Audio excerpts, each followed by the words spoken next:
الله ربي والإسلام ديني ومحمدا رسول الله. Izinkan saya mendoakan kita semua, mudah-mudahan hari ini kita berkumpul disehatkan oleh Allah Subhanahu wa taala. Yang kedua, ditenangkan hati kita, karena di Quran itu ada 3 hal yang sangat dinilai penting. 1, kesehatan. Jadi betapa banyak di Quran, bahkan saat sakit pun itu ada ayat khusus yang membimbing kita itu mempercepat lahirnya imunitas sehingga mendapatkan kesehatan lebih cepat. Ya, itu misal di Quran surah ke-26 ayat ke-80.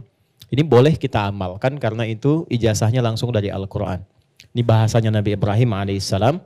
Tapi kalau sakit-sakit agak ringan ya. Misal batuk, misalnya kan serak, suara nggak keluar, atau pegal-pegal, atau sakit yang agak belum bisa ke rumah sakit tapi masih bisa kita optimalkan. Itu sambil dipegang yang kurang sehatnya. Lalu dikatakan begini, wa idza maridtu fahuwa yashfin. Teman-teman boleh catatkan itu di Quran surah 26 Asy-Syu'ara di ayat ke-80. Wa idza maridtu fahuwa yashfin. Maksudnya kalau aku sakit pasti Allah sembuhkan. Jadi di situ ditanamkan cara psikologi, kalau sakit itu justru jangan mengeluh. Jangan merasa lemah. Justru saat kita itu merasa lemah, ya maka ada sel namanya SK kalau nggak salah atau NK ya. Itu ada sel yang memperkuat imunitas kita, dia akan jatuh saat kita merasa lemah. Banyak saat COVID kemarin demikian deh. Ya, saya baru tahu itu karena kemarin baru ngisi ada simposium 123 rumah sakit, kita diskusi tentang pendekatan agama dan pendekatan medis. Nah, salah satunya itu ternyata sesuai. Saya pernah mengisi di Kalimantan, itu maghrib akan dekat maghrib 10 menit lagi suara hilang. Lihat nyata suara hilang. Lalu kemudian sedikit dikasih herbal, kemudian dipegang baca ayat tadi itu. Ya Allah, engkau yang tugaskan aku, engkau yang ciptakan, engkau yang ujikan, pasti engkau sembuhkan. Kemudian kita tingkatkan keyakinan, alhamdulillah begitu mengisi ada lagi. Dan setelah ceramah hilang lagi. Ya supaya istirahat dulu gitu ya, nggak banyak ditanya gitu. Setelah itu kembali lagi. Itu 1. Nah yang kedua, kalau sudah ada penyakitnya yang divonis bahkan secara medis, ini nggak mungkin. Ini mustahil. Ini nggak bisa. Itu pindah nanti ayatnya ke Quran surah 21 ayat 83 sampai 84. Quran surah 21 Al-Anbiya ayat 83 sampai 84. Ya kita sambil nunggu rapi dulu baru kita mulai. Itu spiritnya tentang kisah Nabi Ayub. Ya, Nabi Ayub kan salah satu nabi yang diuji dengan penyakit, catat ini, yang tidak pernah dirasakan orang sebelum beliau dan tidak akan pernah dialami oleh orang setelah beliau. Ya. Dan pesan moralnya apa? Beliau kan nabi kan? Oke, rasul, orang soleh paling baik di zamannya. Sakit parah. Baik, saya mau tanya, kalau Nabi Ayub itu berbuat maksiat tidak? Tidak kan? Baik. Pernah berbuat yang buruk tidak? Tidak. Jadi jangan selalu simpulkan kalau sakit itu karena maksiat. Jangan selalu simpulkan kalau sakit itu karena saya banyak salah misalnya. Tidak. Ada di antara sakit itu yang Allah turunkan untuk menunjukkan sayang Allah kepada hambanya. Karena dalam kondisi orang sakit yang sakitnya sedemikian sulit, bukankah di titik itu dia selalu dipaksa untuk mendekat kepada Tuhannya? Kan nyebut Allah, sholatnya makin meningkat, puasanya makin tambah, zikirnya makin kuat. Nah sedangkan Allah kan paling senang kalau ada hamba yang terkoneksi dengannya. Karena itulah Nabi Ayub ketika di titik beliau sudah kurang lebih 20 tahun diuji dengan penyakit itu, istrinya tanya begini, ini agak cepat ya, Papa kan Nabi, Rasul. Kalau minta sama Allah pasti dikabul. Kenapa enggak angkat tangan, minta supaya disembuhkan? Perhatikan bagaimana Ayub alaihissalam bertanya, berapa lama kita diuji dengan sehat dan kaya? Nabi Ayub itu kaya, sehat, dan sejahtera, anaknya 12. Sejahtera. Lalu hari pertama diuji, mohon izin, mohon maaf, itu kekayaannya habis. Jadi ternaknya mati semua, kebunnya terbakar. Sehari, habis semua. Hari kedua, 12 anaknya meninggal semua. Oke? Setan menduga ini akan mundur. Ternyata hartanya habis, ya proyeknya hilang, itu ibadahnya makin meningkat. Anaknya meninggal dalam sehari semua, makin meningkat lagi. 2 kali lipat lagi. Terakhir diuji dengan penyakit. Dikira nggak akan berpikir. Ketika istrinya bertanya demikian, apa jawabannya? Mah, berapa lama kita sehat, senang dan bahagia? Kata istrinya, kurang lebih 70 tahun. Berapa lama kita diuji dengan sakit dan kondisi begini? Kata istrinya, kurang lebih 20 tahun. Perhatikan kalimatnya. Saya malu kalau minta sehat sekarang kepada Allah, sementara kita sudah diberikan ujian kebaikan kesehatan selama 70 tahun. Ini kan baru 20 tahun. Nanti kalau sakitnya sudah sama dengan ujian sehatnya, dan bahagia sudah sama dengan ujian sedihnya, sama-sama 70 tahun, baru aku minta. Di titik kesadaran itulah ketika sakitnya sudah mulai mengganggu ibadah. Tadinya sholat misalnya bisa berdiri, sekarang sulit. Perhatikan baik-baik. Disitulah kemudian baru Ayub memohon. Diabadikanlah permohonan ini di Quran surah 21 ayat 83 sampai 84. Wa ayyuba. Dan aku buka kisah Ayub untuk inspirasi kata Allah. Idznada rabbahu anni massani yadurru wa anta arhamur rahimin. Ketika beliau berdoa, perhatikan doanya baik-baik. Ya Allah, penyakit ini telah menghalangi dan mengganggu aku untuk beribadah kepadamu. Jadi minta sehatnya itu bukan untuk olahraga. Minta sehatnya bukan untuk bekerja. Tapi minta sehatnya itu untuk ibadah. Itu poinnya. Barangkali dari sekian banyak kita diuji ada bagian organnya. Mungkin belum pernah dipakai ibadah. Kan? Nah, pesan keduanya, pesan moralnya. Kalau minta sesuatu ingin cepat, arahkan kepentingan ibadah. Jangan diarahkan ke dunia. Itu cepat dijawabnya. Sedangkan kau yang paling sayang kepadaku ya Allah. Kalau yang paling sayang tidak menyembuhkan, kepada siapa lagi aku mesti memohon. Itu baru dibacakan sampai titik itu langsung turun jawaban. Fastajabna lahu fakashafna bihi. Ya. Kemudian kami sembuhkan Ayub. Lalu kami buka semua kesembuhannya itu. Ya. Lalu apa yang terjadi? Setelah disembuhkan kami kembalikan keluarganya. Kami kembalikan hartanya. Dan di ujung ditutup dengan kalimat wa dzikra lil abidin. Kalau ada seorang yang mengalami penyakit serupa seperti Ayub. Dan mengamalkan amalannya, aku akan berikan anugerah serupa seperti Ayub pernah dapat. Jadi tidak semua ujian yang kita terima itu, baik masalah di rumah tangga, di pekerjaan, atau bahkan sakit, bukan menyebabkan karena kita pernah berbuat salah.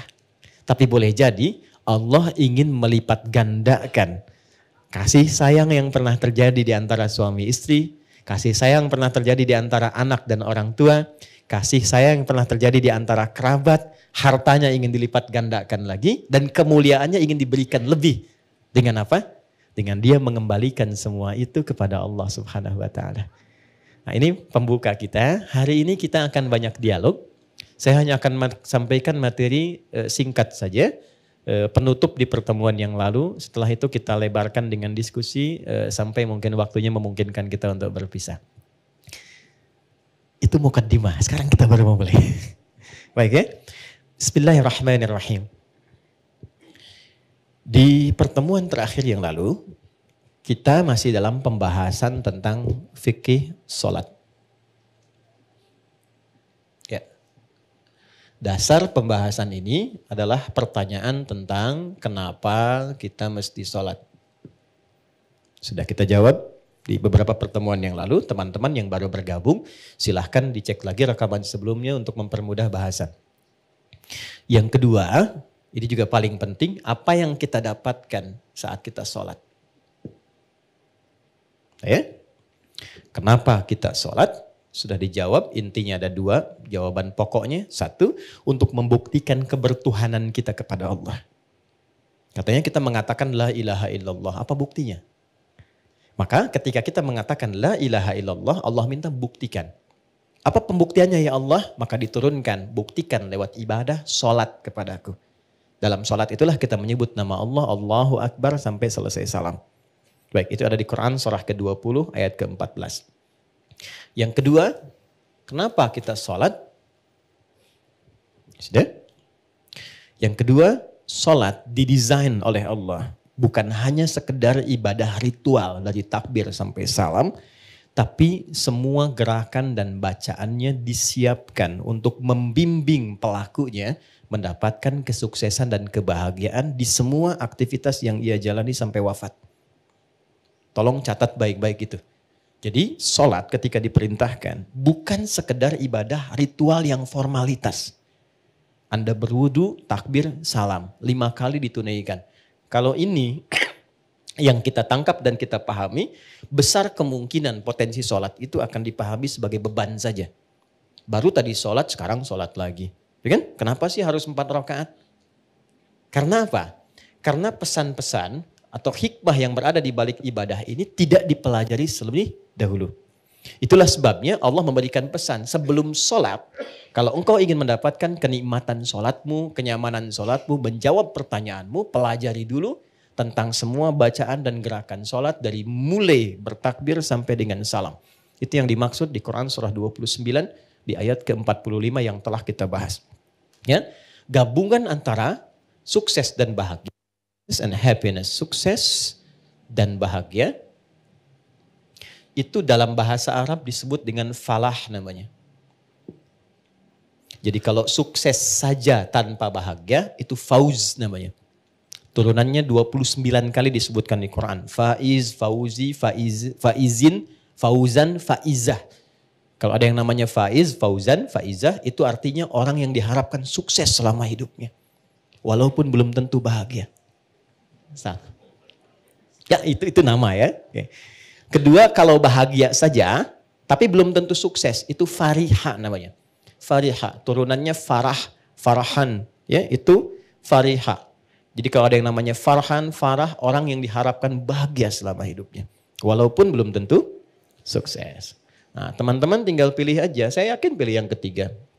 Ya, kaya tapi gelisah atau miskin tapi tenang? Oke, kaya tapi tenang. Kalau Anda gabungkan kaya, sukses, dan tenang, bahagia, itu bahasa Arabnya falah namanya. Falah. Nah teman-teman masih ingat gak kalau kita mau sholat itu panggilannya disebut apa? Panggilannya disebut apa? Adzan kan? Adzan itu dari kata udhun artinya telinga. Jamaknya adzan. Lafadz ini kenapa disebut adzan? Ingin memberikan kesan yang kuat. Hei, dengarkan oleh telingamu, tanamkan pada hatimu. Aku minta sholat bukan ingin membebani engkau supaya ruku dan sujud. Aku enggak butuh itu. Dan orang enggak sholat tidak akan menurunkan status Allah sebagai Tuhan. Kita dipaksa sholat, diperdengarkan di telinga kita. 24 jam. 5 kali sehari. Hayya 'alas shalah, ayo sholat. Apa tujuannya? Hayya 'alal falah. Jadi kalau teman-teman dengar azan, kalimat hayya 'alas shalah, ayo sholat, dan Anda tanya kenapa saya mesti sholat, itu langsung dijawab oleh Allah lewat ya, suara muadzin itu. Hayya 'alal falah. Karena semua gerakan dan bacaan sholat itu mengantarkan pada kesuksesan dan kebahagiaan. Ini gambarannya. Nah ketika kita ingin meraih itu, tidak lantas sholat langsung dapat, tidak. Kita mesti belajar dulu. Kenapa saya mesti wudhu? Kenapa ngadep kiblat? Apa maknanya itu semua? Kenapa ngangkat tangan begini? Kenapa tangannya begini? Kenapa sedekap begini? Ya kan? Itu semua ada maknanya. Karena itulah orang yang diajari oleh Nabi pertama kali ketika awal-awal dalam risalah Islam. Dengan sholat, bukan zakat, bukan puasa, bukan haji, bukan umrah, tapi sholat. Itu yang merubah hidup mereka dari jahiliyah menjadi sukses dan bahagia di setiap eranya. Khairu ummah. Dengan turunnya Quran surah 3 ayat 110. Nah pembahasan tentang sholat kita akan bahas dari sisi bacaannya. Kedua caranya. Ketiga hikmahnya. 3 pokok ini. Dan sudah kita awali dari mulai wudhu sampai terakhir kita kemarin Al-Fatihah. Sampai ke iyyaka na'budu wa iyyaka nasta'in. Sampai ke titik itu. Jadi teman-teman yang baru bergabung dicek dulu yang sebelumnya. Lantas baru kita sambungkan ke topik kita kali ini. Jadi kalau ada bacaan, gimana cara bacanya? Setelah itu apa hikmah di balik bacaan itu? Sehingga saat baca itu kita merasakan kenikmatan bacaannya. Oke? Baik. Yuk, di titik ini saya mesti buka dulu supaya kita ada ketersambungan yang sama dalam pembahasannya. Hari ini kita akan sempurnakan dengan pembahasan akhir di penutup Al-Fatihah dan pembuka surah. Kita selesaikan berdiri, baru kemudian pertemuan berikutnya masuk ke ruku.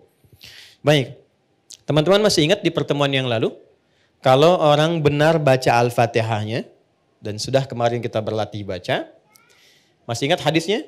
Kalau dia sampai bacaan Iyyaka na'budu wa iyyaka nasta'in, ya Allah, Engkau perintahkan aku sholat, ibadah, sekarang aku sholat.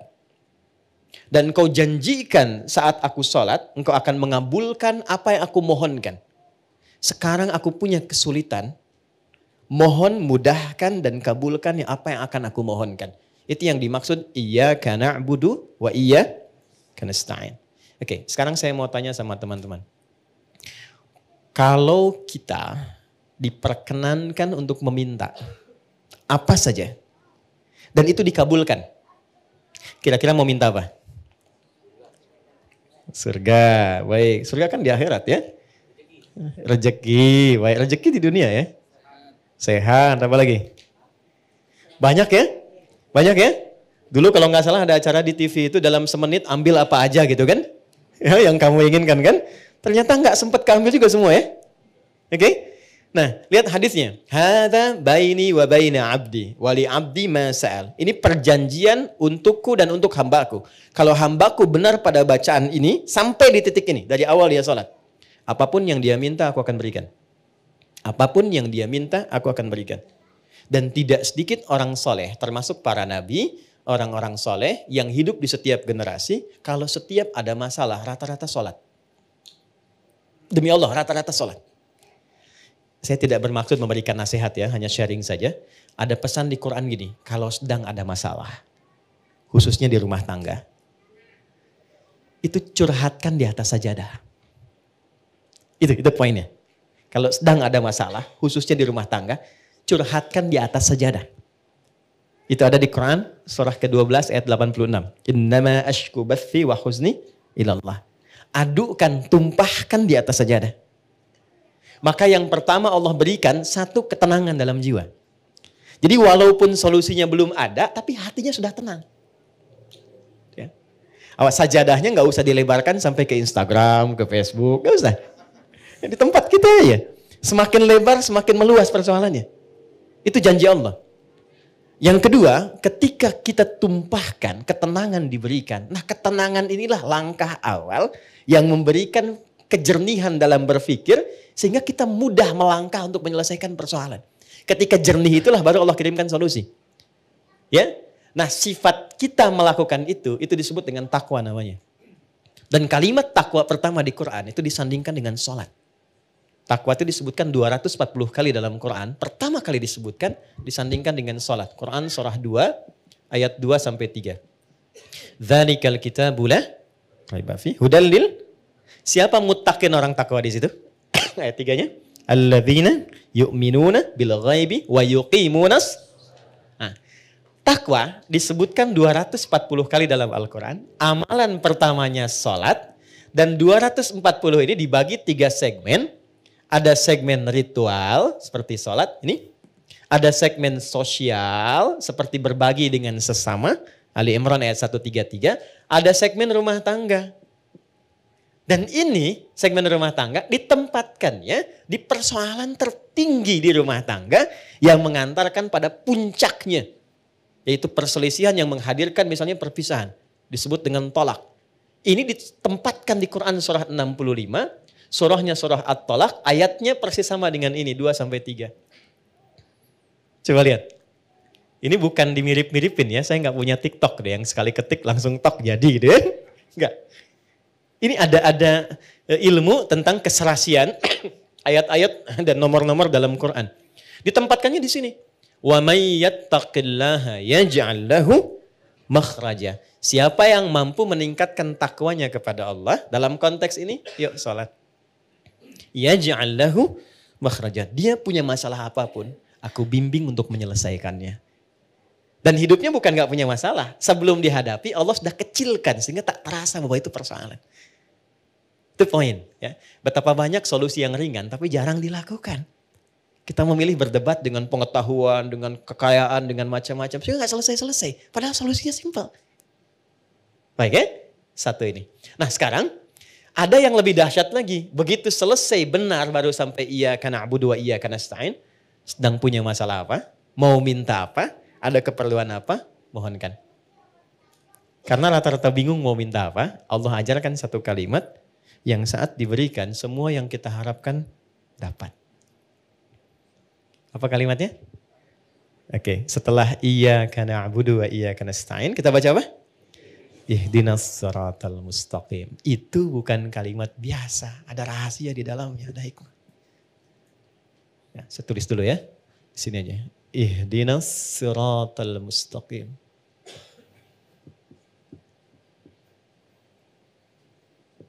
Ya. Pelan-pelan. Nanti kita belajar sama-sama cara baca ini dan menyelaraskannya dengan suasana hati kita seperti apa. Karena ini dijawab nanti ketika kita baca ada jawabannya di ayat lain. Baik ya? Ihdinas siratal mustaqim. Nah, teman-teman kalau diterjemahkannya apa? Tunjukkan kami jalan yang lurus. Ah itu terjemah tekstual. Baik ya? Itu bisa efektif dibaca saat haji nanti. Ya, saya pernah jadi petugas 2010.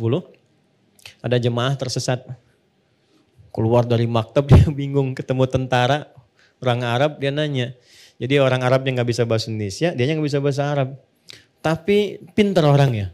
Tidak putus harapan, dia buka gawang maktabnya ditunjukkan. Pak katanya, ihdinas siratal mustaqim. Tunjukkan saya jalan yang lurus ke maktab.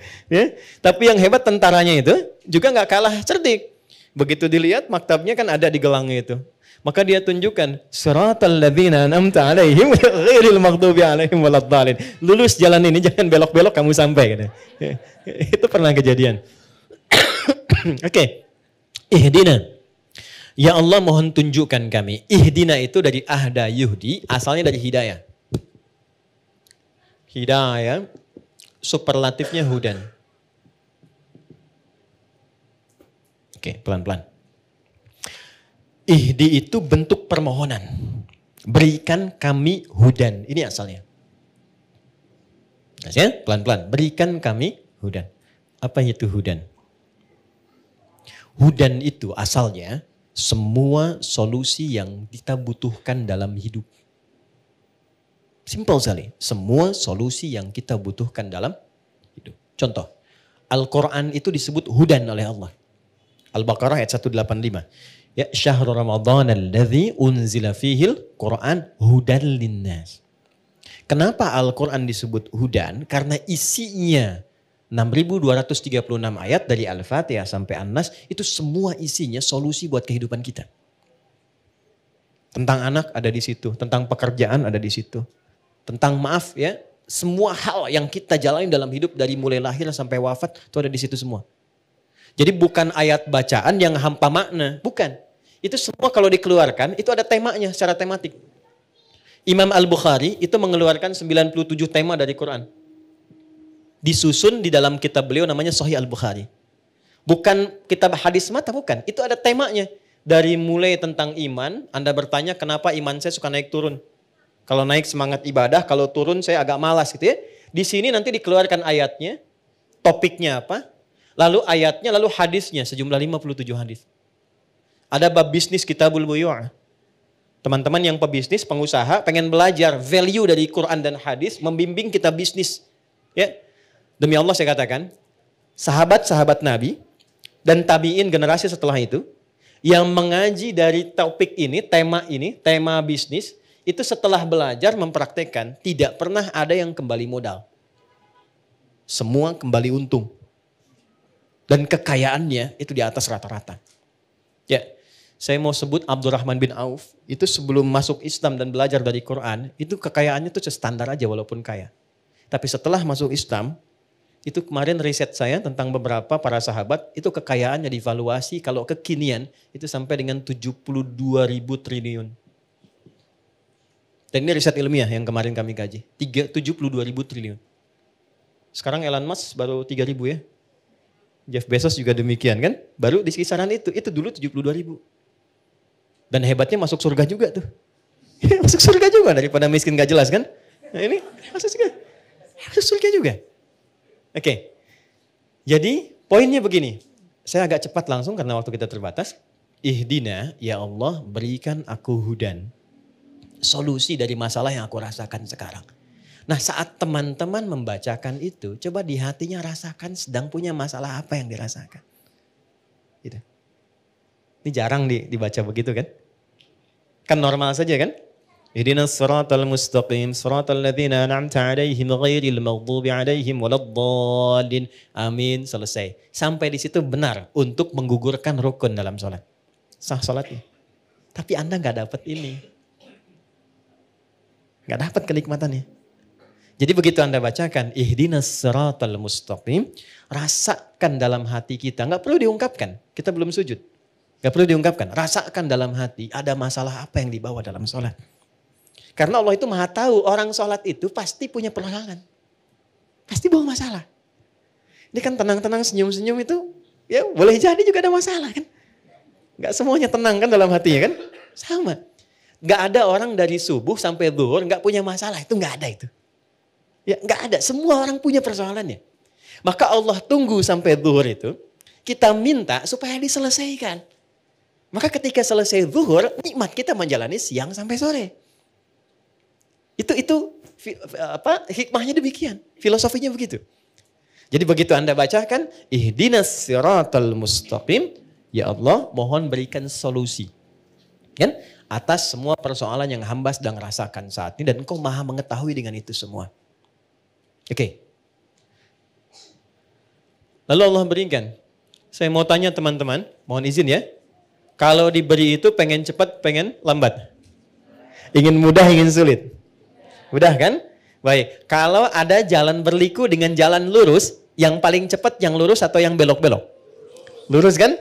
Nah lurus itu namanya siratal mustaqim. Mustaqim itu lurus artinya mudah, sirat itu lapang. Jadi sirat itu jembatan kan yang sering kita pahami ya, jembatan itu sebetulnya bukan jembatan sempit. Kan Nabi pernah sampaikan kayak rambut di bawah 7 kan? Ya kan? Nah itu menjadi sempit pada orang yang banyak maksiat dan kurang amal.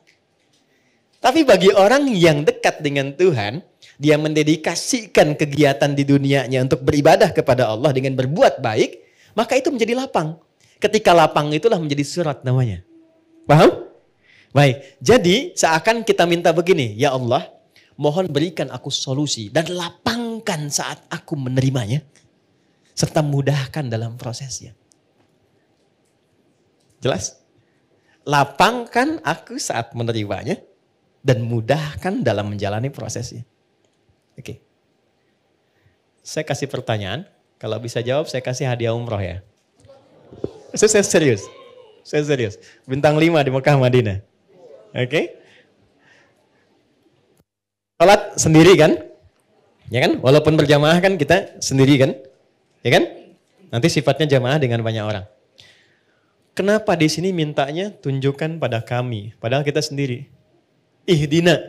Kenapa enggak ihdi? Oke, silakan. Ya. Boleh?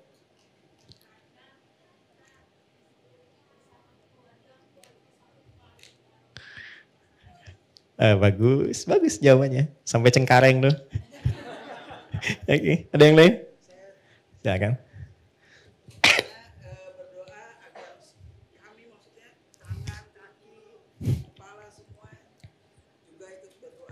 Bagus. Sampai migrasi. Waktu habis. Waktu habis. Dan sini, saya cepat saja. Gini, ini filosofi dalamnya. Ini saya kasih yang paling dalam sekali. Maaf ya. Kalau kita sedang punya masalah. Masalah itu untuk sendiri atau kadang ada yang terlibat di sekitaran kita. Oke. Bagi kita mudah, tapi mungkin bagi pasangan kita belum tentu itu mudah. Bagi kita dan pasangan mudah, tapi mungkin bagi ayah dan ibunya belum tentu mudah. Bagi suami istri mudah, tapi bagi anak belum tentu mudah. Kenapa kita sertakan dina di sini, ihdina, untuk memberikan kesan bahwa ya Allah, berikan solusi atas masalah yang sedang hamba jalani. Mudahkan prosesnya dan lapangkan untuk semua yang mengalami itu. Kalau suamiku di dalamnya, lapangkan hati suamiku pula. Kalau ada tetanggaku di dalamnya, lapangkan tetanggaku. Kalau ada ibuku di dalamnya, lapangkan hati ibuku. Itu dalam banget. Itulah sebabnya kenapa menggunakan na, tidak menggunakan bentuk tunggal secara personal. Jadi ketika kita menunaikan sholat, di situ Allah ingin menyelesaikan persoalan, masalah yang kita alami setuntas-tuntasnya, bukan 1-2 tahapan kehidupan. Jelas? Oke, tiketnya masih saya pegang ya. 1. Jelas ya? Paham ya? Baik, maka jangan sungkan untuk mengungkapkan itu dalam sholat, tapi di hati kita, karena nggak boleh dilafadzkan. Jelas ya? Ihdinas siratal mustaqim, cepat, karena Allah Maha tahu, kita tinggal hadirkan saja suasana itu, minta. Nah sekarang Allah kasih mudah, kasih cepat, tapi caranya nggak enak. Mau nggak? Oke? Kasih mudah, kasih cepat, tapi caranya nggak enak. Anda melamar pekerjaan, langsung dikabulkan, cepat diterima, tapi begitu datang Anda dimaki-maki dulu. Lain kali nanti kalau ke sini, pas kerja kamu pintar, tapi pakaian kamu nggak layak. Besok kamu ganti kayak gini. Ini perusahaan begini. Nggak cocok nanti kalau kamu pakaian begini. Tapi kamu diterima. Yang kedua. Bagus, kamu prestasinya bagus, baik, nanti silahkan besok mulai bekerja, datang sebaik-baiknya, pakaiannya disesuaikan, nanti kita sudah berikan ketentuan dress code-nya. Enak yang pertama, enak yang kedua. Yang kedua, sesuatu yang melahirkan ketenangan, kenyamanan, kenikmatan, itu bahasa Arabnya an-na'ama yun'imu. Nikmat sifatnya. Kalau kita minta kepada objek yang ada selain kita atau di depan kita atau yang enggak ada tapi kita minta, gunakan tak setelah an'ama menjadi an'amta. Maka setelah itu kita meminta, ya Allah saya enggak pengen dapat yang cepat, mudah, lapang, tapi misalnya enggak ada kenikmatan di dalamnya. Maka diteruskan ayatnya, siratal ladzina an'amta alaihim ghairil maghdubi alaihim walau. Ya. Jangan sampai di situ ada mohon maaf ya Allah, ya kita minta misalnya ya Allah jangan sampai solusi itu datang diberikan tapi muncul juga rasa-rasa yang tidak mengenakan. Mengarahkan kepada hal-hal yang tidak menyenangkan. Ya walaupun ada tafsir lain maghdub di situ kalangan yang dilaknat, dhalin yang tersesat. Karena sudah diberikan kenikmatan tapi tetap dia jauh dari Allah Subhanahu wa taala. Itu makna jauhnya. Jelas? Halo, jelas? Oke, setelah jelas pertanyaan saya yang terakhir. Oke, dapat hadiah. Siapa orang-orang yang dimaksud di sini? Pada orang-orang yang telah engkau beri nikmat kepada mereka. Itu siapa? Para nabi. Apa lagi? Apa lagi? Ya, orang bertakwa. Bagus, baik. Apa lagi? Oke, singkatnya Quran surah 4 ayat 69. Ada 4 golongan. Jadi kalau teman-teman, ini ajaran dari Quran. Kalau ingin bahagia, ingin tenang, ingin nikmat, ikuti 4 golongan ini. Ikuti pola hidup mereka. Quran surah 4 ayat 69. Wa may yuti'illaha war rasula fa ulaika ma'al ladzina an'ama Allahu 'alaihim. Oke, kalimatnya sama. Wa may yuti'illaha war rasula. Siapa yang kehidupannya diikutkan pada petunjuk Allah dan Rasul. Dari bangun tidur sampai tidur lagi. Misal, saya mau bangun tidur, saya ikutin bagaimana Nabi bangun. Ya, itu contohnya ada pada doa nanti. Ya, doa itu bukan sekedar bacaan, di situ ada penuntun aktivitas di setiap doa itu. Ya. Oke. Siapa yang pola hidupnya mengikutkan pada tuntunan Allah dan Rasul? Perhatikan, faulaika ma'al ladzina an'amallahu 'alaihim. Maka mereka itu aku jamin akan disatukan dengan 4 kalangan yang selama hidupnya selalu dijamin kenikmatan oleh Allah. 4 kalangan. 1, minan nabiyyin, para nabi.